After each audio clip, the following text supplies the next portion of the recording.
One thing I keep thinking is that Canada's response to the coronavirus does not bode well should we have a black swan event that is much worse than this virus has proven to be. Early on when this virus first hit Wuhan, we had no idea what we were dealing with. There were worries that this thing would have a really big fatality rate. This could be like a pandemic never seen before in history. Who knew? Lots of question marks. Lots of concerns. Thankfully, we've learned a lot since then.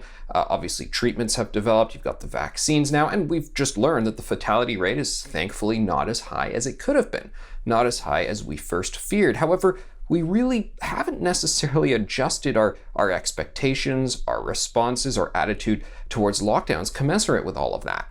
I think we've really failed to rise to the occasion on so many levels, to have a properly proportional response in terms of how our politicians, our public health officials, media, how the general public narrative is evolving or not evolving. Lots of concerns around all of that. And the question is, what happens next? Now, every bad situation, every disaster is going to unfold in different ways, in unique ways. So you can't say that the coronavirus situation is indicative of what's going to happen later. But I still can't help but wonder if we had a black swan event, which is an unlikely but serious event, an event that nobody really expected, nobody really planned for, and we were really caught fleet-footed by it. How do you respond to it?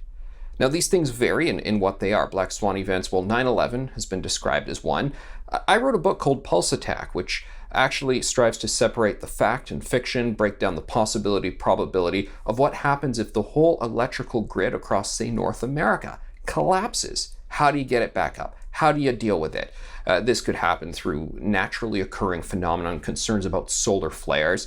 The probability is very, very minor, but the possibility still exists, and through terror attack and so forth. What does one do if the electricity grid goes down for a prolonged period of time, for weeks, for months? And I watch what we've done during coronavirus, and one of the biggest concerns that a lot of people have been frustrated with is there were actually government plans and protocols in place for how you respond to a pandemic. There's the federal one. Dr. Theresa Tam signed off on the latest edition just in 2018. There are provincial ones. There are even regional ones for separate public health regions all across Canada. The plans are very interesting ones. They actually all presuppose that coronavirus, whatever pandemic materializes, will be worse than what we're currently experiencing in terms of the number of people who get sick with it, the volume of people who die of it, and so forth. But they also suggest a much more targeted approach. They do not recommend broad-based lockdowns. And one looks at this plan and goes, wow, I feel like if we'd actually stuck to the plan, we'd be in a lot better situation than we are in now.